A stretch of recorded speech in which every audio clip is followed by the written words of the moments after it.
జూబ్లీహిల్స్ బైపల్లో ఏ పార్టీకి ఆ పార్టీ ఇక్కడ పాగా వేయాలని చూస్తుంది. ప్రచారంలో కూడా జోరును పెంచాయి. సో మేమేం తక్కువ కాదు. ఎందుకంటే గవర్నమెంట్ హామీలు భరోసాలు ఎన్నో ఇచ్చింది. వాటి వైఫల్యాలను ఎండగడుతూ ఎందుకు నెరవేర్చలేదంటూ కూడా నిరుద్యోగ యువతి ఇప్పుడు బరిలో ఉంది. సో ఆమె హస్మ పాలమూరు బిడ్డ. ఆమె తెగింపు అనుకోవాలా లేదంటే ధైర్యం అనుకోవాలా తెలీదు. సో తను మాత్రం ఇక్కడ ప్రచారంలో రోజుకో రీతిన వినూత్నంగా ప్రచారంలో పార్టిసిపేట్ చేస్తుంది. తనని మాట్లాడిద్దాం. అసలు ఇక్కడ రెస్పాన్స్ ఎట్లా వస్తుంది, పబ్లిక్ రిసీవింగ్ ఎట్లా ఉంది, ఏమని మాట్లాడుతుర్రు, నిజంగా ఆమెకి ఓటు బ్యాంక్ ఏమన్నా పడేటువంటి అవకాశాలు ఉన్నాయా లేదంటే ఇక్కడ ఉన్నటువంటి ఓట్లను చీలేటువంటి అవకాశాలు ఉన్నాయి. ఒకసారి మనం మాట్లాడిద్దాం. ఎందుకంటే చాలా రోజుల నుంచి ట్రై చేస్తున్నా నేను అస్మాని ఇంటర్వ్యూ చేద్దామని, అసలు దొరకట్లేదు. మరి ప్రచారంలో అంతగానం బిజీ ఉందా? ఎందుకంటే నామినేషన్ వేయడానికి పోయినప్పుడు చాలామంది క్రౌడ్ ఉండే అస్మా వెనకాల, కానీ ఇప్పుడు కొంత క్రౌడ్ తగ్గినట్టు అనిపిస్తుంది. మరి ఎక్కడ మధ్యలో గ్యాప్ వచ్చింది అన్న విషయాలను ఒకసారి హస్మతోనే మాట్లాడించే ప్రయత్నం చేద్దాం. హాయ్ హస్మా, మొత్తానికైతే దూసుకుపోతున్నావు రోజుకో రకంగా. నేను ఇప్పుడు వస్తుంటే కూడా చూసిన చాలా ఏరియాలల్లా కాంగ్రెస్ పార్టీవి, టీఆర్ఎస్, బీఆర్ఎస్వి, అట్లాగే బీజేపీవి వాల్ పోస్టర్స్ చాలా ఉన్నాయి. అంటే చాలా పెద్ద ఎత్తున కూడా పెద్ద ఫ్లెక్సీలు కట్టిరు, కానీ వాళ్ళకు ధీటుగా నీ వాల్ పోస్టర్లు కనిపిస్తున్నాయి. సో ఈ రేంజ్లో ప్రచారం నాకు తెలిసి ఇండిపెండెంట్ అభ్యర్థి ఎన్నడూ చేయలేదు. మరి ఎట్లా అంటే ఎట్లా చేస్తున్నావు, ఎట్లుంది రెస్పాన్స్? రెస్పాన్స్ అయితే చాలా బాగుంది. ఎందుకంటే ఏ పార్టీని గెలిపించాలబ్బా అనే సతమతంలో ఇక్కడ జూబ్లీహిల్స్ ప్రజలు ఉన్నారు. ఆ సందు చాలు అనుకుంటున్నా, నేనైతే ఆ సందులో దూరిపోదాం అనుకుంటున్నా. ఎందుకంటే నిరుద్యోగులకు ఇచ్చిన హామీలు వీళ్ళు నెరవేర్చలేదు కాబట్టి అందుకు నిరసనగా మేము ఇక్కడ నామినేషన్ వేసిన. ఇక్కడికి వచ్చిన తర్వాత ఎన్ని సమస్యలు ఉన్నాయంటే అక్క, అసలు షాక్ అవుతున్న. ఆ రోడ్లు, ఆ డ్రైనేజీలు, అసలు ఒక హాస్పిటల్, మల్టీ స్పెషాలిటీ హాస్పిటల్ లేదు. 4 లక్షల ఓటర్లు ఉన్నారు ఇక్కడ. ఇంత పెద్ద నియోజకవర్గంలో ఒక మల్టీ స్పెషాలిటీ హాస్పిటల్ కడితే ఏమవుతుంది? ఇంకొకటి, ఇక్కడ ఏమైనా అయితే ప్రజలు గాంధీకో ఉస్మానియాకో వెళ్తారు. ఇక అక్కడ పరిస్థితులు ఎట్లుంటాయో మనకు తెలుసు, చెప్పాల్సిన అవసరం లేదు. ఇంత పెద్ద నియోజకవర్గంలో ఒక మల్టీ స్పెషాలిటీ హాస్పిటల్ కడితే ఏముంది? రెసిడెన్షియల్ స్కూల్స్ ఎందుకు లేవు? విద్యా, వైద్యం, ఇవి రెండు మీరు సక్రమంగా చేస్తేనే ఏదైనా డెవలప్మెంట్ అంటాము. అసలు రోడ్లే చక్కగా లేవు. మేము ఒక ర్యాపిడో బుక్ చేసుకుందామన్నా ర్యాపిడో కూడా ఒక ఏరియాకి రాలేని పరిస్థితిలో జూబ్లీహిల్స్ ఉంది. అంటే ఎంత ఘోరంగా ఉంది చూడండి ఇక్కడ. సో క్యాంపెయినింగ్ ఎప్పుడు స్టార్ట్ అయింది హస్మనీది? సో ఎన్ని రోజుల పాటు ఇక్కడ అంతా కూడా నువ్వు తిరగడం జరిగింది? ఏ ఏరియాలను కవర్ చేయగలిగినావు? ఎందుకంటే నాకు తెలిసి కాలినడకనే నీ క్యాంపెయినింగ్ నడుస్తుంది. సో నీ వెనకాల ఉన్న నిరుద్యోగులు కూడా చాలా వరకు అంటే ఫస్ట్ ముందుకు తోసేసి తర్వాత వెనక్కి జరిగినట్టు, ఫస్ట్ నోటిఫికేషన్ వేయడానికి పోయినప్పుడు, దాఖలు చేయడానికి పోయినప్పుడు, దరఖాస్తులు పెట్టడానికి పోయినప్పుడు ఉన్న నిరుద్యోగులు నీ వెనకాల ఇప్పుడు ఎందుకు కనిపించట్లేదు ప్రచారంలో? ఏంటి ఆ మధ్య గ్యాప్ ఎక్కడొచ్చింది? గ్యాప్ ఎక్కడొచ్చిందంటే, ఒకటి ఏమైందంటే, నామినేషన్ వేసే రోజు మేము ముందే ప్రకటించినాం. ఈరోజు 21 లాస్ట్ ఉంది, ఆ రోజు అందరు తప్పకుండా రావాలని ఇంకా ప్రకటించినాం. కాబట్టి చాలామంది వేరే వేరే జిల్లాల నుంచి వచ్చిర్రు. నామినేషన్ అయిపోగానే వెళ్ళిపోయారు అన్నట్టు. అట్లా చాలామంది ఇంటికి వెళ్ళిపోవాల్సిన పరిస్థితి. ఇక్కడ మనకి అశోక్ నగర్లో, దిల్సుఖ్ నగర్లో మొత్తం ఖాళీ అయిపోయారు. ఇంకెక్కడున్నారు నిరుద్యోగులు? ఉన్న వరకు వస్తున్నారు, వాళ్ళే స్వచ్ఛందంగా వస్తున్నారు. పాపం మీరే చూసిర్రు ఇంతకుముందు తిండి కూడా కింద కూర్చొని ఏదో మాకు సంబంధించిన నిరుద్యోగులు, వాళ్ళ పేర్లు ఎందుకు కానీ యూసఫ్గూడలో ఇక్కడిక్కడ ఉన్నారు, వాళ్ళే వంట చేసి పంపిస్తున్నారు మాకు నిరుద్యోగులు. కానీ బయట టాక్ ఎట్లా నడుస్తుందంటే మంచిగా హోటల్లా కూర్చొని నిరుద్యోగులు తింటారు, వాళ్ళకి కొంత మూటలు అందుతున్నాయి, అందుకనే ఆ ధైర్యంతో, మొండి ధైర్యంతో వాళ్ళు ముందుకు పోతురు. లేకపోతే నిరుద్యోగుల దగ్గర అసలు పైసలు ఎక్కడివి అన్నట్టు కూడా మాట్లాడుతారు. దానికి నేను ఏమంటున్నా అంటే, మీరు చెప్పేది వాస్తవం అని మీకు అనిపిస్తుండొచ్చు, కానీ నిన్న మొన్న అసలు మధ్యాహ్నం ఫుడ్డే తినలేదు. ఈరోజు తిన్నాం. అసలు నిన్న మొన్న పొద్దున టిఫిన్ చేసి వచ్చినాం హాస్టల్లో నుంచి. మేము ఇక్కడికి వచ్చేసరికి 11 అవుతుండే. మాకు వెహికల్స్ కూడా లేవు. ఒక బుల్లోరా మాట్లాడుకొని గొర్రెలు వేసేది. అలాంటి దాంట్లో అందరినీ ఒక 20-25 మందిని ఎక్కే వాళ్ళని ఎక్కించుకొని వస్తూ ఉన్నాము. ఆ తర్వాత మధ్యాహ్నం ఫుడ్ లేదు కదా, పొద్దున టిఫిన్ చేసి వచ్చే వరకు ఇక్కడ 11 అవుతుండే, 11-11:30 అయిపోయిన తర్వాత లంచ్ కూడా లేదు. డైరెక్ట్ 4-5:30 వరకు ప్రచారం చేసుకొని వెళ్ళిపోయేటోళ్ళం. కానీ ఈరోజే మా ఫ్రెండ్స్ నిరుద్యోగులే పంపించారు కాబట్టి ఈరోజు తిన్నాము. 3-4 డేస్ నుంచి ప్రచారం చేస్తున్నాము, కానీ మధ్యాహ్న భోజనం అయితే ఎవరికి పెట్టలేదు. పాపం వాళ్ళందరూ కూడా స్వచ్ఛందంగానే వచ్చారు అక్క. సో దరఖాస్తు పెట్టుకున్నప్పుడు ర్యాలీగా రావడం, దరఖాస్తు పెట్టుకోవడం, దాని తర్వాత ఆఫ్టర్ స్క్రూటినీ టైంలో కూడా నేను నీకు ఫోన్ చేసిన. సో స్క్రూటినీ అవుతుందక్క, ఫుల్ నాకు టెన్షన్గా ఉంది. ఆఫ్టర్ దట్ నేను మీకు ఏమన్నా ఇంటర్వ్యూ ఇవ్వగలిగితే ఇస్తా, కానీ ఇప్పుడు మాత్రం ఇవ్వలేను అన్నావు. సో స్క్రూటినీ టైంలో ఎట్లా ఉండే, చాలామంది అంటే 321 నామినేషన్లు దాఖలైతే దాంట్లో ఆఫ్టర్ స్క్రూటినీ 58 మంది ఇప్పుడు బరిలో ఉన్నారు, అందులో నువ్వు ఒక దానివి.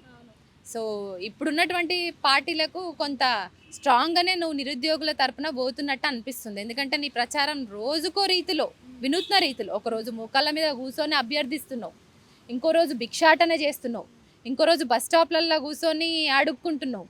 సో నిన్న మొన్న చూసిన గంగిరెద్దు మీద కూడా కాంగ్రెస్ పార్టీకి మాత్రం ఓటేయొద్దు అంటున్నావు. అంటే కాంగ్రెస్ పార్టీకి ఓటేయొద్దు అంటే ప్రధాన ప్రతిపక్షమైన బీఆర్ఎస్ కోటేయమని చెప్తున్నావా, లేదంటే బీజేపీ కోటేయమని చెప్తున్నావా? అవును, వాళ్ళకేమని చెప్పట్లేదు. ఇక్కడ కొంతమంది అక్కడ ఏదో ఏరియా, ఆ ఏరియాలో మొత్తము మేము వెళ్ళినప్పుడు బోరబండ సైడు చివర్లో వాళ్ళు అక్కడ ఏమంటారు అంటే ఖచ్చితంగా ఎవరికి వేస్తారంటే భయంగా ఎవరికి వేయాలి చెప్పట్లేదు, స్పష్టంగా చెప్పట్లేదు. కాబట్టి మాకు అనిపించింది వీళ్ళు భయపడుతున్నారు, సరేలే అని అనుకున్నాము. 100% కాంగ్రెస్ పార్టీకే ఓటు ఎందుకు వేయద్దు అంటున్నామంటే, కాంగ్రెస్ పార్టీ అధికారంలో ఉంది కాబట్టి, మాకు ఇచ్చిన హామీలు నెరవేర్చట్లేదు కాబట్టి కాంగ్రెస్ పార్టీకి ఓటు వేయద్దు అంటున్నాము. ఆ ప్లేస్లో బీఆర్ఎస్ ఉన్నా అదే మాట చెప్తాము. ఎందుకు చెప్పలేదా? బీఆర్ఎస్కి ఓటు వేయకని చెప్పే కదా, అప్పుడు కూడా ఇట్లా ప్రచారాలు చేసే కదా కాంగ్రెస్ పార్టీని తీసుకొచ్చినాం. అందుకే ఇప్పుడు కాంగ్రెస్ పార్టీకి కూడా ఓటు వేయకండి, మాకే వేయండి అని చెప్తున్నాం. మరి ఇదే కాంగ్రెస్ పార్టీ తరపున బస్సులు మాట్లాడుకొని ఊర్లలోకి పోయి ఇంటింటి ప్రచారాలు చేసుకుంటా అక్కడున్న మీ చుట్టాలని, అక్కడున్న మీ చుట్టుపక్కల వాళ్ళని అందరినీ ప్రేరేపితం చేసి కాంగ్రెస్ పార్టీకి ఓటేయండి అని చెప్పుకొని మరి కాంగ్రెస్ పార్టీని గెలిపించిన అస్మా అండ్ కో కంపెనీ మీ అందరు కూడా. సో మరి ఇప్పుడు ఎందుకు ఇంత తొందరలో, ఒక 2 సంవత్సరాలే అయింది మరి ప్రభుత్వం అధికారంలోకి వచ్చి, ఎందుకు వాళ్ళ మీద ఇంత వ్యతిరేకత మూట కట్టుకున్నారు? ఎన్ని సంవత్సరాలు కావాలంటారు చెప్పండి? వాళ్ళని క్వశ్చన్ చేయాలంటే ఎన్ని సంవత్సరాలు కావాలి? అంటే ఒక వయసు అయిపోతున్న నిరుద్యోగి ఒక 34-30 ఏళ్ళు వచ్చిన తర్వాత చివరి సంవత్సరము నోటిఫికేషన్కి ప్రిపేర్ అవుతున్నాడు అనుకోండి, ఈ గవర్నమెంట్ వచ్చిన తర్వాత అతని వయసు దాటిపోయింది కదా ఇప్పుడు. సరే 2 సంవత్సరాలు ఏజ్ రిలాక్సేషన్ ఇస్తారా మీరు? ఇవ్వరు. మీకు తోచినప్పుడు నోటిఫికేషన్లు ఇస్తే మరి బాధితులది వయసు ఉండొద్దా? వాళ్ళ వయసు అయిపోతుంది, వాళ్ళ వయసుకు మీరు గ్యారంటీ ఇస్తారా? వాళ్ళ వయసును ఆపుతారా? వాళ్ళ డేట్ ఆఫ్ బర్త్ని ఆపుతారా? లేకపోతే ఏజ్ రిలాక్సేషన్ ఇస్తారా మీరు? అందుకే కదా నిరుద్యోగులు బయటకు వస్తున్నారు. తప్పేముంది? 100% కాంగ్రెస్ పార్టీకి ఓటేయొద్దని ఇప్పుడు కూడా చెప్తున్నా నేను. ఇప్పుడు కాంగ్రెస్ పార్టీకి ఓటేయొద్దంటే అర్థం చేసుకునేటోళ్ళు ఏమనుకుంటారంటే బీఆర్ఎస్ పార్టీకి ఇండైరెక్ట్గా భజన చేస్తుంది, బీఆర్ఎస్ పార్టీ పంపించిన బాణమే ఈ అస్మా, ఓట్లు చీల్చడానికే ఈ అస్త్రము.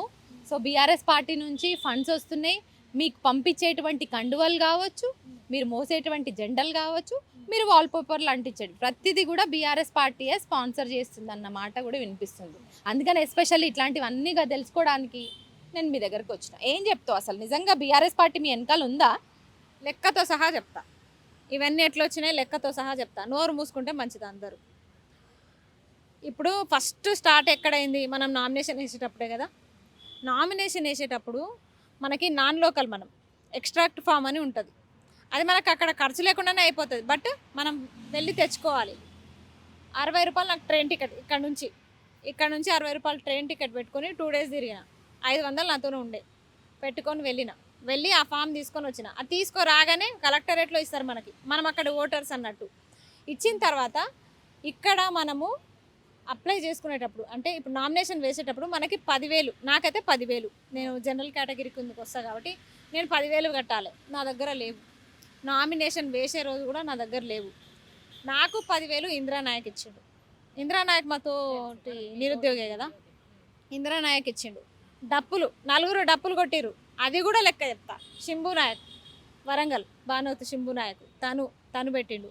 ఇక వెనకాల ఉన్న నిరుద్యోగులు అయితే వాళ్ళే వచ్చిరు. బ్యానరు శంకరన్న, 46 శంకరన్న తెచ్చిండు. ఇట్లా ఒక్కొక్కరు ఒక్కటి తెచ్చిర్రు. అక్కడ నాకేం ఖర్చు ఉంది చెప్పండి? నేను వచ్చిన, మా తమ్ముడు నాకు దండ తీసుకొని వచ్చిండు, ఆ మెడల్ వేసుకున్న దండ కూడా ఎవరిదని అడగొచ్చు.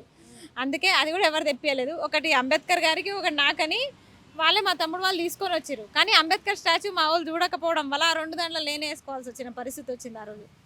అట్లా అయింది. అట్లా ఆ రోజు గడిచిపోయింది. డప్పులు, బ్యానరు, వెనకాల జనము, ఇంకా కండువాలు, దండలు, ఇంకా నామినేషన్కి డబ్బులు అన్ని లెక్కలు చెప్పేసినానా ఇంకా ఇవి అంటారా 25 కండువాలు 25 కండువాలు వాళ్ళే ఎవరు శంకర్ అన్న మన వినోద్ ఇంకా ఈ నవీన్ పట్నాయక్ ఈ షింబు ఇంకా ముగ్గురు నలుగురు ఎవరో మొత్తం 10 మంది నిరుద్యోగులు తలా 1000 వేసుకున్నారు. ఫస్ట్ తలా 1000 వేసుకున్నారు.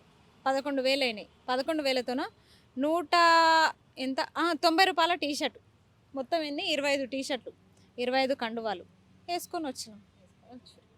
4 లక్షల మంది ఓటర్లు ఇక్కడ. దీంట్లో లక్షల ఖర్చు ఉందా? 25 కండువాలు 25 టీ షర్ట్లు. నేను ఈ మధ్యలో ఒక సోషల్ మీడియాలోనే చూసిన, ఎందుకంటే మెయిన్ స్ట్రీమ్ ఆల్మోస్ట్ మిమ్మల్ని అయితే కవర్ చేస్తలేదు. చెయ్యరా?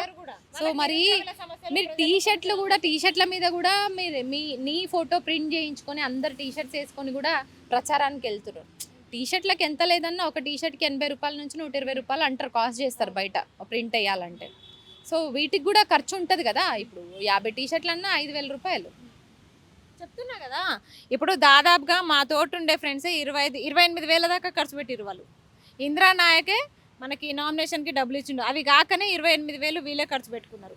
ఇప్పుడు బుల్లారా కూడా ఫ్రీగానే ఒక తెలిసిన అన్న ఉంటే అన్న ఇస్తే రోజు ఇంత తల 100 వేసుకొని డీజిల్ కొట్టుకొని వస్తున్నాం. కారు కూడా రెంటే 2,000 రెంటు రోజు మాట్లాడుకున్నాము. 1,200కి ఇచ్చారు. 1,200 కట్టి తీసుకొని వస్తున్నాం కారు కూడా. ఎందుకంటే మెట్రోకి వచ్చినా మా ఛార్జెస్ అంతే అవుతుంది, ఇంకా ఎక్కువ అవుతున్నాయి కాబట్టి కారు మాట్లాడుకొని వస్తున్నాము. లెక్కలతో సహా చెప్తున్నా. ఎన్ని ఏరియాలు కవర్ చేసినావు? ఎందుకంటే ఇది చాలా పెద్ద కాన్స్టిట్యున్సీ, 4 లక్షల మంది ఓటర్లు ఉన్నారు. సో 4 లక్షల మందిలో సో మైనార్టీలు బీసీల ఓట్ల మధ్య ఈ 2 ఓట్లతోటే, ఈ 2 కులాలకు సంబంధించిన ఓట్లతోటే గెలుపోటములు డిసైడ్ అయి ఉంటాయి. సో ఎస్పెషల్లీ ఈ మధ్య కాలంలో మనం వింటున్నాం ఈ 2-3 రోజుల నుంచి అసదుద్దీన్ మంత్రి ప్రమాణ స్వీకారం చేసినప్పుడు మొత్తం వీలే అన్నట్టు బ్యానర్ స్పాన్సరు శంకర్ అన్న. ఇట్లా తలా 100,000 వేసుకొని టీ షర్ట్లు అయినా కండువాలైనా ఆ డప్పులైనా అన్ని వేసుకొని మేము చేసుకుంటున్నాము. ఇక్కడ 25 మంది వస్తున్నారు కాబట్టి పెద్ద లక్షల ఖర్చులు ఏం రావట్లే మాకు. మా వరకు రెస్పాన్స్ ఎట్లుంది? ఇప్పుడు ఇన్ని 4 లక్షల మంది ఓటర్లు, especially BC vote bank minority vote బ్యాంకే ఇక్కడ ప్రధానంగా కనిపిస్తుంది. వాటి విషయంలోనే వాళ్ళు ఎవరి సైడ్ ఉంటే వాళ్ళ దాంట్లోనే గెలుపోటంలు డిసైడ్ అయ్యే ఛాన్సెస్ కనిపిస్తున్నాయి. ప్రధానమైన పార్టీలు అన్నీ కూడా సో చాలా స్ట్రాంగ్ ఉన్నాయి, ఎవరికి వాళ్ళు ప్రెస్టేజ్ ఇష్యూగా తీసుకురు ఇక్కడ గెలుద్దామనేసి. మరి నీ ధైర్యం ఏంటి? నీ మొండి ధైర్యం ఏంది? ఎక్కడో పుట్టి ఎక్కడో పెరిగి ఇక్కడ ఉద్యోగం కోసము చదువు కోసం వచ్చేసి ఇక్కడ నువ్వు ఎమ్మెల్యేగా లోకల్ అభ్యర్థి అయితే కాదు, నాన్ లోకల్ ఇష్యూ కూడా ఇక్కడ నడిచింది. మరి రెస్పాన్స్ ఎట్లా ఉంది? మరి నువ్వేమనుకుంటున్నావు? ఏమన్నా వెనక్కి తగ్గే ఛాన్సెస్ ఉన్నాయా? అట్లాంటి ఫోన్ కాల్స్, బెదిరింపు కాల్స్ ఇట్లాంటివి ఏమన్నా వచ్చినాయా నీకు? తెలంగాణ గానోలే నాన్ లోకల్ వాళ్ళే ఇక్కడ తెలంగాణలో ఉద్యోగాలు కొడుతున్నారు. నేను తెలంగాణ బిడ్డని జూబ్లీ హిల్స్లో పోటీ చేయడం తప్ప నేను ఎంతలా నాన్ లోకల్ అవుతా? నేను తెలంగాణ బిడ్డనే.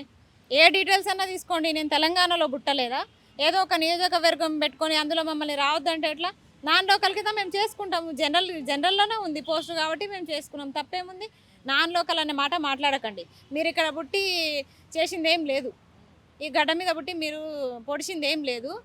ఇక మేము సాధిస్తామని చెప్తున్నాము. మేమన్నా ప్రజలకు అర్థమయ్యేటట్టు చెప్తున్నాము. మీరు ఇంకా నరుకుతాం చంపుతామని అందరినీ భయపెట్టి ఓట్లు వేయించుకునే ప్రయత్నాలు చేస్తున్నారు. ఇది కూడా ఈ వార్త కూడా వచ్చింది అంటే యాక్చువల్గా నీ మీద కూడా కుట్ర నడుస్తుంది, బెదిరింపు కాల్స్ వస్తున్నాయి వెనక్కి తీసుకోమనేసి అని. అట్లా ఎప్పుడన్నా కాల్స్ వచ్చినప్పుడు భయపడ్డం కానీ వెనక్కి తగ్గాలి, ఎందుకు ఇదంతా, నాకు ఎగ్జామ్ రాసి ఏదో ఒక ఉద్యోగం సాధించుకునే చదువుకుంటే అయిపోతుంది కదా, ఇట్లా ఎవరన్నా నీకు చెప్పడం కానీ, నీ సన్నిహితులు కానీ, నీ చుట్టాలు కానీ, నీ పక్కన తోటి నిరుద్యోగులు కానీ వీళ్ళు ఎప్పుడన్నా చెప్పడం జరిగిందా? నువ్వు ఎప్పుడన్నా కొంచెం ఏమన్నా వెనకడికి వేద్దామన్న ఫీల్ ఎప్పుడన్నా వచ్చిందా? అస్సలు అలాంటి ఫోన్ కాల్ వచ్చినప్పుడు ఇంకా గట్టిగా ఫిక్స్ అయినా నేను. నేకేగా నా తోటి వాళ్ళకు కూడా వచ్చినాయి. ఇంకొకటి ఏంటంటే ఏమన్నారు, బెదిరిస్తున్నారు అది అని కదా. ఇప్పుడు నన్నే కాదు, నా పక్కన ఉన్న వాళ్ళకి కూడా బెదిరింపు కాల్స్ వచ్చినాయి. భయపడే బ్లడ్లమ్మా అవి, నిరుద్యోగులం భయపడేటోళ్ళమ్మా. మీరు ఎంత భయపెట్టాలనుకుంటే మేమంత ఎక్కువ లేస్తాం అన్నట్టు. మీరు ఎట్లా మమ్మల్ని భయపెట్టాలనుకుంటారు? నిరుద్యోగులం తలుచుకుంటే ప్రభుత్వాలే కూలిపోయినాయి, ప్రభుత్వాలు ఏర్పడినాయి. అలాంటి మాతోనే చలగాటమ్మా మీకు?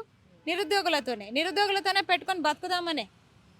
మీరు వద్దు అంటేనే మేము ఇంత హడావిడి చేస్తున్నాము. ఇంకా కొంచెం మాకు అవకాశాలు ఉంటే ఇంకెంత చేసి చూపిస్తాము. ఓ 2-3 రోజుల ప్రచారానికి ఇంత భయపడితే ఎట్లా? ఇంకా చాలా ఉంది, ముందుంది ముసళ్ళ పండుగ. ఇక్కడ నువ్వు నామినేషన్ వేద్దాం, ఇక్కడ నించుందాం బరిలో అనుకున్నావా? ఎవరన్నా ఇన్స్పిరేషన్ అంటే ఎవరైనా నించోమని చెప్పిండ్రా? ఎట్లా వచ్చింది థాట్, ఎట్లా వచ్చింది అసలు ఇక్కడ జూబ్లీహిల్స్ నుంచి కంటెస్టెంట్ చేయాలని? ఇప్పుడు ఎందుకంటే నేను జూన్ జూలైలో కూడా నీతోటి క్యాజువల్గా మీరు గ్రూప్ వన్ మీద వీటి మీద ఫైట్ చేస్తున్నప్పుడు కూడా వచ్చినప్పుడు ఇదే మాట అన్నావు. ఆహా, ఏముంటదిలే, అక్కడి వరకు పోయినప్పుడు వెనక్కి తగ్గుతుంది, అక్కడ నించోవడం అంటే మామూలు విషయమా, తిరగాలన్నా లేకపోతే ఓటర్లని కొంత వాళ్ళ సైడ్ టర్న్ తీసుకోవాలన్నా డబ్బులు మెయిన్ ఇంపార్టెంట్. ఇవాళ రేపు ఒక అభ్యర్థి నించోవడం ఇండిపెండెంట్గానైనా పార్టీల తరపున అన్నా కూడా సో కోట్లు ఖర్చు పెట్టాలి, లక్షలు ఖర్చు పెట్టాలంటారు. మరి ఆ లక్షలు నాకు తెలిసి అస్మా వెనకాల లేవు. మరి ఎట్లా? ఇప్పుడు అప్పటి నుంచే చెప్పినామంటే మేము ఆ రోజు నిరుద్యోగుల మహాగర్జన సభ పెట్టినప్పుడు చాలామంది నిరుద్యోగులు ఇతర జిల్లాలు 33 జిల్లాల నుంచి వచ్చిర్రు. వచ్చినప్పుడు మేము ఏమనుకున్నాము, అక్కడనే చాలామంది కూడా ప్రకటించినాము లోకల్ ఎలక్షన్స్ ముందు వస్తాయి అనుకున్నాము. లోకల్ ఎలక్షన్స్ ఉంటే మజా ఉంటుండే. ఇప్పుడు నిరుద్యోగుల జాతర ఇప్పుడు కనిపిస్తుండే, కానీ ఇక్కడ జూబ్లీహిల్స్ ఎలక్షన్స్ ముందు వచ్చాయి. అది మా దురదృష్టం. ఏం చేస్తాం, లోకల్ ఎలక్షన్స్ ముందు వచ్చింటే ఎంపీటీసీలు జెడ్పీటీసీలు మొత్తం మా వాళ్ళే, నిరుద్యోగులే మొత్తం. అంటే ఈ ఫైట్, ఈ టఫ్ ఫైట్ అనేది ఇక్కడితో ఆగది. స్థానిక సంస్థల ఎలక్షన్స్లో కూడా నిరుద్యోగులు అందరూ పోటీ చేస్తారనేసి ఇండికేట్ ఇస్తున్నారా? ఇండికేట్ డైరెక్టే చెప్తున్నాము, నిరుద్యోగులు పోటీ చేస్తున్నారు. ఎమ్మెల్యేలు ఎంపీలు కాకుండా జెడ్పీటీసీలు ఎంపీటీసీలు సర్పంచ్లు మొత్తం మా వాళ్ళే ఉంటారు, అందరూ కూడా నామినేషన్లు వేస్తారు. మీరు ఏదో బీసీ రిజర్వేషన్ పేరుతోనే ఇన్ని రోజులు కాలయాపన చేస్తున్నారు, కానీ లేకపోతే ఆ ఎలక్షన్స్ వచ్చింటే అప్పుడు కనిపిస్తుండే సినిమా.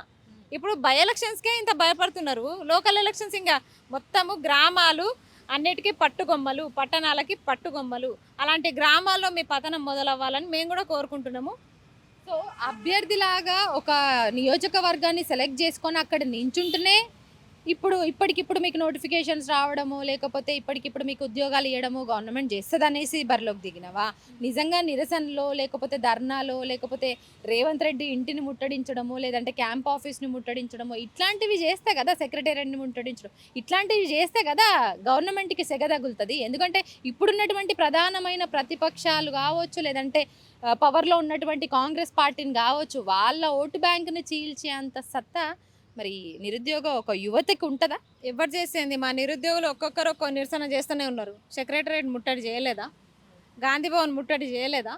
అన్నీ అయిపోయినాయి, అన్ని నిరసనలు అయిపోయినాయి, అన్ని రకాలుగా చెప్పే ప్రయత్నం చేసినాము, వాళ్ళు వింటలేరు. ఏం చేస్తాం మరి, మీరు ఇచ్చిన నోటిఫికేషన్లోనే ఉద్యోగాలు కొడతామని చెప్పేసి వాళ్ళకి ఛాలెంజ్ విసిరినాము. అయినా వాళ్ళకి భయం లేదు. అందుకే నిరుద్యోగుల సత్తా ఏందో చూపించాలని ఫిక్స్ అయినాం. నిరుద్యోగులు ఏందో బరాబర్ చూపిస్తాం కూడా. సో కొంత గ్రామీణ ప్రాంతాల్లో, ఊర్లలో, కొంత పల్లెటూర్లలో కొంత మీరు చెప్తే వినేటువంటి క్యాపబిలిటీ కొంత అక్కడ వాళ్ళకు ఉంటుంది.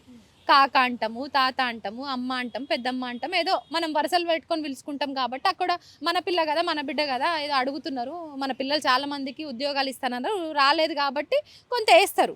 కానీ ఈ సిటీలో పబ్లిక్ మనం పోయి మాట్లాడుతా అంటేనే ఎవరేం పట్టించుకోరు, ఎవరి పనులలో వాళ్ళు బిజీ ఉంటారు. సో అట్లాంటి నిన్ను రిసీవింగ్ ఎట్లుంది, వీళ్ళు ఎట్లాంటి ప్రాబ్లమ్స్ చెప్పుకుంటుర్రు, నిజంగా వేస్తామన్న ఒక కాన్ఫిడెన్స్ని నీకు ఎట్లా కలిగిస్తుర్రు, నువ్వెట్లా నమ్ముతున్నావు వాళ్ళ మాటని? ఇక్కడ మీరు అనుకున్నట్టంత ఏం లేదు. ఇక్కడ ఒక 10 మంది బాగా ఉన్నోళ్ళు ధనికులు ఉంటే 100 మంది నిరుపేదలు ఉన్నారు. మా టార్గెటే నిరుపేదలు. ఫస్ట్ మా జీవితాలు మేము మార్చుకోవాలి. ఉన్నోళ్ళకి ఏముంది, ఎవరు గెలిచినా ఓలినా వాళ్ళ ఇండ్లు వాళ్ళకు ఉంటాయి, వాళ్ళ ఏసీ కార్లు వాళ్ళకు ఉంటాయి, వాళ్ళ జీవనం ఎప్పటిలాగానే ఉంటుంది. కానీ లేనోడి బతుకు ఇంకా అంధకారంలోకి వెళ్తుంది. పేదవాడు పేదవాడిలాగానే ఉండిపోతాడు. హైడ్రా వల్ల ఇల్లు కూలిపోయిన వాళ్ళు, అలాగే పెన్షన్లు రానోళ్ళు, రోడ్డు వ్యవస్థ సరిగా లేక ఇంటి ముందు నడవలేక ఇబ్బంది పడుతున్న వాళ్ళు, వర్షం పడితే ఇంట్లోకి నీళ్ళు వచ్చేవాళ్ళు, ఎత్తుగా ఉండే ప్రదేశాల నుంచి వాటర్ వస్తున్నప్పుడు ఇంట్లోకి వస్తున్నప్పుడు ఇబ్బంది పడేవాళ్ళు, బస్తీలలో ఉండేవాళ్ళు, హాస్పిటల్స్ అందుబాటులో లేక ఇబ్బంది పడే రోగులు ఎవరైనా ఉంటే వాళ్ళు, అలాంటి వాళ్ళు చాలా ఇబ్బంది పడుతారు. అట్లాంటి వాళ్ళే మా టార్గెట్. అంటే ఇట్లాంటి అంశాలను తీసుకొని పబ్లిక్లోకి వెళ్ళి అవే చెప్పుకుంటా మీరు మీ ప్రచారాన్ని ముందరకు తీసుకెళ్తున్నారా? సో మీ పాంప్లెంట్లో ఏ సమస్యలు జోడించిండ్రు? సో పబ్లిక్కి కూడా ఏవి కూసోబెడుతురు మైండ్లో? సో వాళ్ళు నిజంగా ఓటర్ నాడి ఎవరు మనం చెప్పలేము. ఎందుకంటే అక్కడ పోయి ఓటు వేసే వరకు ఆ ముందున్న అభ్యర్థిని చూసి కూడా ధన్మాన్ని చేంజ్ అయిపోతుంది వాళ్ళ థాట్. సో ఏంటి మీ కార్డులో కాంగ్రెస్ నిరుద్యోగ బాకీ కార్డుని తీసుకొని ముందరికి వెళ్తున్నారా, ఎట్లా ఏంటి? ఎస్, ఈ బాకీ కార్డ్ అనేది అందరికీ వర్తిస్తుంది. ఇది నిరుద్యోగులకే కాదు అందరికీ కూడా వర్తిస్తుంది. ఇదిగోండి జాబ్ క్యాలెండర్, ఏడాదిలోపు 2 లక్షల ఉద్యోగాలు, ఎస్సీ ఎస్టీ బ్యాక్లాగ్ పోస్టుల భర్తీ ఏది, నిరుద్యోగ భృతి ఏది, మెగా డిఎస్సి ఎక్కడ, రాజీవ్ యువ వికాసం, రాజీవ్ యువ వికాసం కోసం వెయిట్ చేసిన నిరుద్యోగులు ఎంతమంది ఎవరికి ఇచ్చిర్రు ఇది? జీవో 46 రద్దు, జీవో 29, జీవో 108, జీవో 81, ఇన్ని జీవోలు ఉన్నాయన్న సంగతన వీళ్ళకి తెలుసా కనీసం? అవేవో కూడా తెలియదు వాళ్ళకి.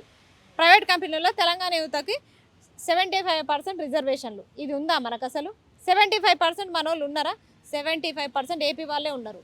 వాళ్ళు నాన్ లోకల్ కదా, మరి వాళ్ళని ఎందుకు ధర్మిస్తలేరు? మమ్మల్ని ఎందుకు ధర్మిస్తారు మరి ఇక్కడ నుంచి? నిరుద్యోగ బాకీ కార్డు విషయంలో అద్దంకి దయాకర్ మీకే నిరుద్యోగులను ఉద్దేశించి ఒక కౌంటర్, ఒక సంచలనమైన వ్యాఖ్యలు చేసి, మేము జాబులు ఇస్తున్నా కూడా ఏంది వీళ్ళంతా ఈ లొల్లిలు ఇదంతా ఏంది అన్నట్టు మాట్లాడిండు. ఆయనకు ఉద్యోగం వచ్చింది కదా, నెల జీతం పడుతుంది, ఆయన కుటుంబం మంచిగా గడుస్తుంది, ఆయన ఎన్నన్నా మాట్లాడతారు. అదే చిక్కడపల్లి లైబ్రరీకి వచ్చి వారం లోపల నేను మిమ్మల్ని సీఎం దగ్గర కూర్చోబెడతా, విద్యాశాఖ మంత్రి దగ్గర కూర్చోబెడతా అన్న ఆయన ఎటు పోయిండు మరి? వారం పోయి 10 నెలలైంది, సరిపోదా శనివారం అన్నట్టు అయిపోయింది కథ. ఎన్ని వారాలు కావాలయ్యా, ఎన్ని నెలలు కావాలి ఆయన దగ్గర కూర్చోబెట్టడానికి? ఇప్పుడు తెలంగాణ మూమెంట్లో పిల్లల మీద కేసులు అయితే ఎత్తేసిరు, అవి ఉద్యమాలు సరైనవని. మరి మేము ఉద్యమాలు చేసి మాత్రం మా మీద కేసులు ఎందుకు పెట్టారంటే, మేము ఏ ఉండవు పిల్లల మీద అన్ని కేసులు తీసేస్తామన్నారు. ఏది ఇప్పటిదాకా మా మీద ఉన్న కేసులు అట్లే ఉన్నాయి.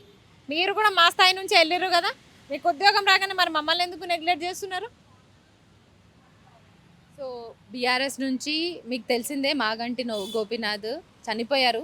ఆ ఎమ్మెల్యే చనిపోవడం కారణంగానే ఇక్కడ ఉప ఎన్నికలు వచ్చినాయి. వాళ్ళ వైఫ్కే సునీత గారికి సీట్ ఇచ్చారు అభ్యర్థిగా. సో మళ్ళీ ఇక్కడ కాంగ్రెస్ నుంచి నవీన్ యాదవ్ లోకల్ బీసీ బిడ్డ అంటారు. సో బీజేపీ నుంచి దీపక్ రెడ్డి. సో నువ్వు చెప్పు, ఈ ముగ్గురులో వాళ్ళగా బీఆర్ఎస్కి కాంగ్రెస్కి మధ్య టఫ్ ఫైట్ అంటున్నారు. సో దీంట్లో హస్మా ఛాలెంజింగ్స్ ఏం పని చేస్తాయి? వాళ్ళు ఛాలెంజ్ చేసుకుంటే బద్దలు నేను గెలుస్తా. వాళ్ళు ఎట్లా ఉందంటే పరిస్థితి, అవతల రోడ్ షో అవతలది, యువతల రోడ్ షో వీళ్ళది ఉంది. అవతల నుంచి యువతల తిట్లు, యువతల నుంచి అవతల తిట్లు, వాళ్ళే తిట్టుకోవడం సరిపోయింది. మధ్యలో మేము హ్యాపీగా ప్రచారం చేసుకుంటున్నాము. మా ప్రచారం మంచిగానే నడుస్తుంది, మీరు అట్లే తిట్టుకోండి, అట్లే కొట్టుకోండి, మధ్యలో మేమైతే గెలుస్తాం. సో వాళ్ళ ప్రచారాలు, కాంగ్రెస్ పార్టీ ఏమో మేము ఇవి చేస్తాము, మేము ఈ గ్యారెంటీలు ఇచ్చేసి వచ్చినాము, ఇవి అమలు చేసినాం, ఇవి ఇంకా చేయలే, ఇవి ఇప్పుడు ఈ టైం వరకు చేస్తామనేసి వాళ్ళు చెప్పుకోవాలి. ప్రతిపక్షంగా ప్రభుత్వ వైఫల్యాలను ఎండగడుతూ ప్రధానమైన ప్రతిపక్షాలు ఫైట్ చేస్తుండాలి. సో మరి ఎట్లున్నాయి వాళ్ళ ప్రచారాలు, ఎట్లున్నాయి అనుకుంటున్నాం? ఎందుకంటే స్టార్ క్యాంపెయినర్స్గా బడా లీడర్లు దిగుతున్నారు, రోడ్ షోలు. నిన్న చూసినాం మనం, కేటీఆర్ రోడ్ షో కావచ్చు, అసలు సీఎం రేవంత్ రెడ్డివి కూడా 6 రోజుల పాటు ఇక్కడ ప్రచారం కంటిన్యూ అయ్యే ఛాన్సెస్ ఉన్నాయి. సో మొన్న సినీ కార్మికులతోటి మాట్లాడడం కావచ్చు, సో నిన్న మళ్ళీ రోడ్ షో కావచ్చు, ఇట్లాంటివన్నీ ఇంపాక్ట్ పబ్లిక్ మీద బరాబర్ మేమే గెలుస్తాం అనేసి వాళ్ళు చెప్పుకుంటున్నారు కదా. దాని విషయంలో ఏమంటావు? వాళ్ళ స్టాండ్ ముందు, వాళ్ళ పరపతి ముందు నిరుద్యోగ యువత ఎట్లా నిలబడతారు? నేను చెప్తున్నా కదా, వాళ్ళ స్టార్ క్యాంపెయినింగ్ ఉంటే మా సైడ్ సూపర్ స్టార్ క్యాంపెయినింగ్ ఉంది. మా సైడ్ మొత్తం సూపర్ స్టార్లే. మా వాళ్ళు వినరు, వద్దన్నా వినరు. నేను అలసిపోయి కూర్చున్నా మా వాళ్ళు వినరు అన్నట్టు. ప్రచారాలు అట్లా జోరుగా చేస్తూనే ఉన్నారు అన్నట్టు. వాళ్ళు మస్తు చెప్పుకుంటారు మా సైడ్ మేము ఇట్లా చేస్తాం అట్లా చేస్తాం. మీరు అన్నట్టు ప్రతిపక్షాలు వాళ్ళు చేయలేక వాళ్ళు ఓడిపోయారు. వీళ్ళు ఇప్పుడున్న ఈ పక్షమేమో, అధికార పక్షమేమో ఇంకా హామీలు ఇస్తూ పోతా ఉన్నారు. నిన్న కొత్త మాట 2 లక్షల ఉద్యోగాలు ఇచ్చినామని చెప్తున్నారు. ఇంకొకటి, మాకు ఓటేయకపోతే ఇక్కడ మొత్తం స్కీమ్లు రద్దు చేస్తాము, ఆపేస్తాం అంటున్నారు. అంటే ఏంది బెదిరింపులు? మీరు ఓడిపోతే మొత్తం తెలంగాణ స్కీమ్లని బంద్ చేస్తారా? ఆయన మీరు ఇచ్చేది ఏంది? బోడీ స్కీమ్లు ఏమి ఇస్తున్నారని ఏమైనా ఇస్తున్నారా మీరు? ఉచిత బస్సా ఇప్పుడు మనకి ఇస్తున్నారక్క, వీళ్ళతో బాధతలేరా? వీళ్ళకి ఎక్కువ ఛార్జెస్ పెట్టి బాధతలేరా? మరి దాన్ని ఏమనాలి? దాన్ని ఏమంటారు? ఫ్రీ కరెంట్ కానీ, ఫ్రీ గ్యాస్ సిలిండర్ సబ్సిడీ విషయంలో కావచ్చు, ఇంకా రైతు బంధు, రుణమాఫీలు, ఇట్లాంటివన్నీ చేసినామని చెప్పుకుంటా. నేను కూడా తెలంగాణలోనే బతుకుతున్నా, నాకు ఏ ఫ్రీ కరెంట్ వస్తలేదు, ఏ గ్యాస్ వస్తలేదు, ఏ 2500 మహిళా శక్తి వస్తలేదు, ఏం వస్తలేవక్క. నేను తెలంగాణ బిడ్డనే అక్క, నా ఆధార్ కార్డు తెలంగాణలో. వృత్తి కూడా ఇస్తా అన్నారు, మరి నీ వరకు వచ్చిందా? నిరుద్యోగ వృత్తి నా వరకు అయితే రాలేదు. ఎవరు మీకు వచ్చిందా ఇంద్రా? ఎవరికి రాలే. మరి ఎవరికి ఇస్తున్నారు నిరుద్యోగ వృత్తి? అసలు మీరు ఇచ్చిన హామీలు ఏవి అమలు అవుతున్నాయని మీరు ఇక్కడ వచ్చి ప్రజల్ని భయపెడుతున్నారు. ఇక్కడ ఓడిపోతే స్కీములు తీసేస్తాము. ఏ స్కీములు? మీరు చేసిన స్కాములు చూసుకోండి ఫస్ట్. ఆ స్కాములు పోకుండా చూసుకోండి. ఆ స్కామ్ల గురించి ఆలోచించండి. మాకు ఇచ్చిన స్కీమ్ల గురించి ఏం మాట్లాడతారు మీరు? సో మొత్తానికి ఇక్కడ గ్యార 6 గ్యారంటీలు అమలు కాని తీరు మీద మీరు పబ్లిక్‌లోకి వెళ్తుర్రా? లేదంటే నిరుద్యోగ సమస్యని చెప్పుకుంటూ మీరు పబ్లిక్‌లోకి వెళ్తున్నారా? లేదంటే ఇక్కడ ఉన్నటువంటి సమస్యలు ఏంటని అడిగి తెలుసుకోవడానికి పబ్లిక్‌లోకి వెళ్తున్నారా? నిజంగా ఇక్కడ గెలుపోటములు అనేది ఎవరు డిసైడ్ చేయలేరు. ఒకవేళ నువ్వు గనక గెలిస్తే ఎట్లా ఏం చేస్తావని చెప్పుకుంటున్నావు వాళ్ళకి? చెప్తారు ఏందక్క గెలుస్తారేమో. గెలిస్తే నువ్వు ఇక్కడ ఉన్నటువంటి వాళ్ళకు ఏం భరోసాని ఇస్తావు ఏంటి? ఏం చేస్తావు అసలు? అన్ని గ్యారంటీల గురించి అన్నారు కదా, మీరు చెప్పిన అన్ని సమస్యల గురించి మేము వచ్చినాము. మేము వచ్చింది ఫస్ట్ నిరుద్యోగుల సమస్యల నుంచి మా మొదటి అడుగు పడ్డది. ఇక్కడికి వచ్చిన తర్వాత ఆ 6 గ్యారంటీలు అమలు అవ్వట్లేదనే ప్రచారంలో మేము చేసినాము. అండ్ ఆ 2 కూడా అయిపోయిన తర్వాత ఇక్కడికి వచ్చి మేము చూసిన తర్వాత ఇక్కడ ప్రజల కష్టాలు కూడా మాకు తెలిసినాయి. ఈ ప్రచారం కూడా చేస్తున్నాం. ఇప్పుడు మాట్లాడుతున్నాం కదా, మల్టీ స్పెషాలిటీ హాస్పిటల్ లేదు, రెసిడెన్షియల్ స్కూల్స్ లేవు, కాలువలు రోడ్లు సరిగ్గా లేవు, ఏ డ్రైనేజ్లో ఏ పిల్లగాడు పడతారో తెలియదు, అంత ఘోరంగా ఉంది, అస్తవ్యస్తమైన రోడ్లు, పరిశుభ్రత లేదు. జూబ్లీ హిల్స్ అంటే అద్దాల మేడ అనుకున్నాము, ఇక్కడికి వచ్చి చూస్తే మొత్తం మురుగు కాలువలు ఉన్నాయి. ఏం జరుగుతుంది అసలు జూబ్లీ హిల్స్లో? ఎప్పుడో 2 సంవత్సరాల క్రితం గెలిచిన రేవంత్ రెడ్డి గారు, సీఎం అయిన రేవంత్ రెడ్డి 2 సంవత్సరాల కాలంలో జూబ్లీ హిల్స్ని సందర్శించడానికి మీకు టైమే దొరకలేదా? ఎన్నికలప్పుడు మాత్రమే మీరు జూబ్లీ హిల్స్కు వస్తారా? ఇప్పుడు రోడ్ షోలు పెట్టుకుంటారా వారం రోజులు? మీరు వారం రోజులు రోడ్ షోలు పెట్టుకుంటే ఇక్కడ సమస్యలన్నీ తీరిపోతాయా? 6 వారాలు చేసిన సేవ చేసినా తీరని సమస్యలు ఉన్నాయి ఇక్కడ. వాటి సంగతి ఏంది? మీరు ఏదో పెద్ద కాన్వాయ్ వేసుకొని రోడ్ షోలు చేసుకుంటూ ఉంటే మేము ప్రజల లోపలికి వెళ్ళి వాళ్ళ ఇంటి దాకా వెళ్ళి వాళ్ళ కష్టాలు బాధలు తెలుసుకుంటున్నాం. మా సంగతి ఏంది? మీరు గొప్పనా మేము గొప్పనా? 4 టైర్లు వేసుకొని వెహికల్ వేసుకొని పోతా ఉండి రోడ్డు మీద పోతే ఓట్లు పడతాయా? మేము ప్రజల లోపలికి వెళ్తున్నామండి, వాళ్ళ బాధలు ఏందో తెలుసుకుంటున్నాము. కాబట్టి ఇప్పుడు నిరుద్యోగులకి ఇప్పుడు ప్రజలు చాలా అవసరం, జూబ్లీ హిల్స్ ప్రజలు చాలా అవసరం, వాళ్ళ మద్దతు చాలా అవసరం. వాళ్ళు ఇస్తారని మేము కోరుకుంటున్నాము. దగ్గరికి పోయినప్పుడల్లా చెప్తున్నారు అక్క, మీరు నిరుద్యోగులు చాలా కష్టపడుతున్నారు, గుర్తుపడుతున్నారు మమ్మల్ని, మీరు నిరుద్యోగులు చాలా కష్టపడ్డారు, వేస్తాం ఖచ్చితంగా మీకే వేస్తామని కూడా చెప్తున్నారు. అసలు మైనారిటీ ఓటు బ్యాంక్ మీద బాగా టఫ్ నడుస్తుంది కదా, 2 డేస్ నుంచి మాటల యుద్ధం నడుస్తుంది. మైనారిటీలు మా వైపు ఉన్నారు అని కాంగ్రెస్ పార్టీ అంటుంటే, అంటే ఎంఐఎం వాళ్ళకి సపోర్ట్ చేసి ఎంఐఎం నుంచి ఒక అభ్యర్థిని నిలబెట్టకపోవడం అక్కడ అది కనబడుతుంది. సో బీఆర్ఎస్ వాళ్ళు బ్యాక్ అండ్ మాకు సపోర్ట్ చేస్తున్నారని మొన్న రీసెంట్గా సల్మాన్ ఖాన్ అనే వ్యక్తిని కూడా జాయిన్ చేసుకోవడం, ఓటు బ్యాంక్ అటు మరలిస్తున్నారు అన్న టాక్ నడుస్తుంది.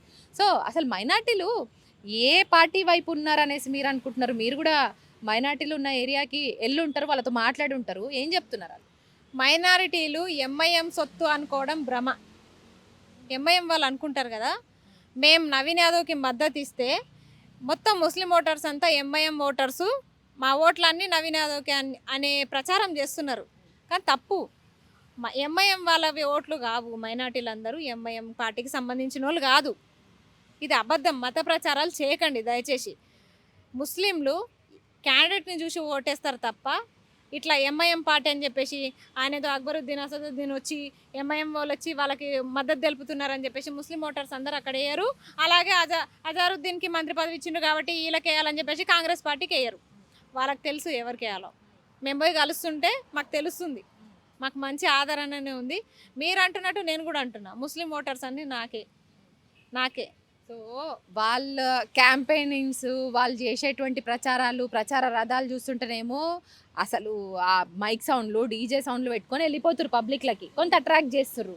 సో పైసలు కూడా ఉప ఎన్నిక కాబట్టి పైసలు కూడా ఏర్లై పారుతాయి. 5,000 నుంచి 10,000 వరకు ఒక్కొక్క ఓటుకి ఇస్తారు. ఖచ్చితంగా పైసలు తీసుకున్నప్పుడు ఓట్లు వేయమనేసి ఓట్లు వాళ్ళకే వేయాలన్న ఒక మనసులో ఒక మాట అనిపిస్తుంది, తీసుకున్నప్పుడు వేయాలి కదా అనేసి. మరి అలా పైసా బలం ముందు నీ నిరుద్యోగ బలం ఏం పని చేస్తుంది అనుకుంటున్నావు? వాళ్ళ పైసా బలం ముందు మాది ఏం పని చేస్తుంది అంటే, నేను అదే చెప్తున్నా. అందుకే ఓటర్ మహాశైలకి నేను ఒకటే చెప్తా, వాళ్ళు 2,000 ఇస్తారా 5,000 ఇస్తారా తీసుకోండి, ప్రమాణాలు చేస్తారా చేయండి. వాళ్ళు చేసిన ప్రమాణాల కంటే మన పెద్ద ప్రమాణాలు కాదు. అదే నవీన్ యాదవ్ మీద వేయండి, రేవంత్ రెడ్డి మీద వేయండి, ఇద్దరి మీద ఒట్టేయండి. మీ మీద ఒట్టు మీకే ఓటేస్తా అని చెప్పండి, కానీ ఓట్లు మాత్రం మాకేయండి. వాళ్ళేం చూడరు వచ్చి. ఇంకొకటి, వాళ్ళు 5,000 ఇస్తాము 2,000 ఇస్తామని చెప్పారు అనుకోండి, వసూలు చేసుకోండి. మీకు రావాల్సిన అన్ని బాకీ కార్డులు, అలాగే మీకు రావాల్సిన నిరుద్యోగ భృతి, మీకు రావాల్సిన 2,500 మహిళా శక్తి, మీకు రావాల్సిన గ్యాస్ సబ్సిడీ, ఇంట్లో రావాల్సిన అన్ని షాదీ ముబారక్లు, కళ్యాణ లక్ష్మిలు అన్నీ కూడా ఈ 2 సంవత్సరాల్లో ఏమేమి రావాలో అన్నీ కూడా వసూలు చేసుకోండి. అన్ని డబ్బులు ఇవ్వమని చెప్పండి, ఓటేస్తామని చెప్పండి, కానీ ఓటు వేయకండి. ఓటు మాత్రం వేయకండి. ఓటు ఎవరికి వేయాలంటావు? నాకేయాలి. ఏ గుర్తు? బ్యాటరీ టార్చ్ పబ్లిక్ లోకి వెళ్తున్నావు. బ్యాటరీ టార్చ్ ఎట్లా గుర్తు చెప్పుకుంటున్నావు? బ్యాటరీ టార్చ్ గుర్తు నాది బ్యాటరీ టార్చ్ గుర్తు సో ఎందుకు అస్మా బ్యాటరీ టార్చ్ గుర్తు ఎన్నికల అధికారులు ఇచ్చిరా, నువ్వు సెలెక్ట్ చేసుకున్నావా? సో ఈ కండువా వెనకాల రీజన్ ఎవరు డిజైన్ చేసిరు ఏంటి తెలుసుకోవచ్చు? మేమే డిజైన్ చేసుకున్నాం, మేమే నిరుద్యోగులం అందరం కూర్చొని. ఎందుకంటే మాకు వేరే వేరే కలర్స్ ఏమి ఉండవు కదా, అట్లా అని చెప్పేసి నచ్చిన కలర్స్ పెట్టేసి ఇట్లా చేసుకున్నాము. ఈ బ్యాటరీ టార్చ్ గుర్తు ఎందుకు తీసుకున్నా అంటే అక్కడ 3 సింబల్స్ సెలెక్ట్ చేసుకునే అవకాశం ఉంటుంది మనకి. ఫస్ట్ బ్యాట్, తర్వాత బ్యాటరీ టార్చ్, సీసీటీవీ కెమెరా పెట్టుకున్నా నేను. బ్యాట్ ఉంటే మొత్తం బ్యాట్తో అందరినీ కొడదామని అంతా అట్లా, అంటే ఏదో కొత్తదనంగా ఆలోచించి. బ్యాటరీ టార్చ్ అంటే ఇక్కడ జూబ్లీ హిల్స్లో చాలా కారు చీకట్లు కమ్ముకున్నాయి, వాటిని మా వెలుతురుతోటి పారద్రోలారని చెప్పేసి అట్లా కూడా అనుకున్నాము. లక్కీగా అనుకున్న గుర్తే వచ్చింది. సీసీటీవీ కెమెరా అంటే ఈ ప్రభుత్వాలు చేసే ఈ పాపాలని, చీకటి కోణాలని ఇవన్నీ బయట పెట్టాలని సీసీటీవీ కెమెరా అనుకున్నా, కానీ అది రాలేదు, ఇది వచ్చింది. ఫైనల్లీ 3 గుర్తుల్లో ఇది అయిపోయింది, ఓకే అయిపోయింది. సో ఎన్ని రోజులు లేవు ఎలక్షన్స్కి, కరెక్ట్ పట్టుమంటే 10 రోజులు ఉన్నాయి. మరి ఏంది ప్రధానమైనటువంటి పార్టీలకు ధీటుగా నీలో కాన్ఫిడెన్స్ లెవెల్ ఏ మాత్రం తగ్గినట్టయితే నాకు కనిపిస్తలేదు. ప్రచారం చేస్తున్నప్పుడల్లా కనీసం నన్ను ఎవ్వరు పోతే కూడా ఎవరు డోర్ కొట్టినా బయటికి రాకపోవడం, లేకపోతే నేను చెప్తున్న ఈ మాటలు వినకపోవడం, ఇట్లాంటివి ఏం చేస్తలేరు. ఏం చేస్తామబ్బా సర్లే చూద్దాము అన్నట్టు ఎప్పుడన్నా అనిపించిందా? లేకపోతే ఇప్పటికైనా ఏమన్నా వెనక్కి తగ్గే ఛాన్సెస్ ఉన్నాయా? నీ ఓటు బ్యాంక్ నువ్వు చూసుకోవాలనుకుంటున్నావా ఏంటి? నా ఓటు బ్యాంకుని, నిరుద్యోగుల ఓటు బ్యాంకుని మేము చూడాలనుకుంటున్నాం. ఇక్కడ అభ్యర్థి మాత్రమే ఒకరి ఫోటో ఉండాలి, ఒకరి పేరు ఉండాలి కాబట్టి అస్మన్ పెట్టిరు. వెనకాలంతా తెలంగాణ నిరుద్యోగులే ఉన్నారు. నిరుద్యోగులు అంటే 40 లక్షల మంది నిరుద్యోగులు తెలంగాణ రాష్ట్ర వ్యాప్తంగా. కానీ నీ వెనకాల 40 మంది కూడా తిరగట్లేదు ఆస్మా. ఏంది నీ మొండి ధైర్యం ఏంది? మరి ప్రచారంలో భాగంగా నేనే గెలుస్తాను, అంత పెద్ద పెద్ద పార్టీల ముందు నేను గెలుస్తానన్న ధీమా ఎట్లా వ్యక్తం చేస్తున్నావు ఏంటి? వెనకాల 40 మంది లేరని మాత్రం అనకండి దయచేసి. ఎందుకంటే ఇక్కడ వచ్చే వాళ్ళంతా ఆకలికి తట్టుకొని వస్తున్నారు. ఈ 40 మందిని తీసుకొచ్చి మిగతా 20 మందిని కూడా పస్తులు ఉంచలేము కదా. 25 మంది ఎట్లా అంటే తినకపోయినా పర్లేదు, మన ప్రచారం అవ్వాలి అనుకునేటోళ్ళే వస్తున్నాము. ఇమ్యూనిటీ పవర్ ఎక్కువ ఉన్న వాళ్ళమే వస్తున్నాము. ఒక పూట తినకపోయినా ఏం కాదులే అనుకున్న వాళ్ళం. ఈరోజు పొద్దున్నే ఒక అబ్బాయి కళ్ళు తిరిగి వాష్రూమ్లో పడిపోయిండు. బ్లడ్ కూడా బాగా వచ్చేసింది ఆ అబ్బాయికి. ఆ తర్వాత నేను చెప్తున్నా కదా, 20 మంది 40 మంది అని పక్కన పెడితే ఆ ఉన్న వరకు మేము ఎంత స్ట్రాంగ్గా చేస్తున్నాం అనేదే మాకు ఇంపార్టెంట్. ఇప్పుడు వీళ్ళందరూ కూడా చదువుకోవాలి, ఉద్యోగాలు పోటీ పరీక్షలకు ప్రిపేర్ అవ్వాలి, లేదంటే వీళ్ళైనా ప్రైవేట్ ఏదైనా ఉద్యోగాలు చేసుకుంటే నెలకి ఇంతో అంతో ఏదో వస్తాయి శాలరీస్. కానీ అవన్నీ పక్కన పెట్టి నీ వెనకాల తిరగడానికి రీజను సో ఏంటి అంటే నేను చెప్తున్నా కదా అక్క, ఇక్కడ నిరుద్యోగుల సమస్య వాళ్ళు లేవనెత్తాలనుకుంటున్నారు కాబట్టి అందరు వస్తున్నారు. అంటే మీరే చెప్తున్నారు వాళ్ళు ఏమి ఇవ్వకపోయినా పనులన్నీ వదిలేసి నీ వెనకాల తిరుగుతున్నారు అంటే అక్కడ వాళ్ళ నా మీద పెట్టుకున్న నమ్మకము, మేము కలిసి చేసిన ఉద్యమాలు, కలిసి చేసిన పోరాటాలు అవన్నీ విజయవంతం చేసినప్పుడు ఇది కూడా మేము విజయవంతం చేస్తాము కలిసి అన్న నమ్మకంతో మేము ముందుకు వచ్చినాం. Thank you so much Asma. ఎందుకంటే ఆల్ ది బెస్ట్ నీ మొండి ప్రచారానికి కావచ్చు, నీ మొండి తెగింపుకు కావచ్చు, ఆల్ ది బెస్ట్. ఎందుకంటే ఒక ఆడబిడ్డగా ఇంత పోటీ ఉన్నటువంటి జూబ్లీ హిల్స్ బైపోల్లో, ఎస్పెషల్లీ బైపోల్ అంటే నార్మల్గా ఉండదు, మామూలుగా ఉండదు. ప్రచారాలు కావచ్చు, లేదంటే ఓటు బ్యాంక్ ఏదైనా ఆ విషయంలో తెగింపుగా ముందుకెళ్తున్నందుకు నిజంగా ఆల్ ది బెస్ట్. విన్నారు కదా, అంటే స్టార్టింగ్ నుంచి ఎప్పటికప్పుడు తన మీద కుట్రలు జరుగుతూనే ఉన్నాయి, ఎన్నో విమర్శలు, ఎన్నో ఆరోపణలు. ఎందుకంటే ఏదో ఒక పార్టీ ఉంది, వాళ్ళు ఏదో ఫండ్ ఇస్తేనే తను బరిలోకి దిగింది, వాళ్ళ ఫండ్స్ తోటే తిరుగుతున్నారు.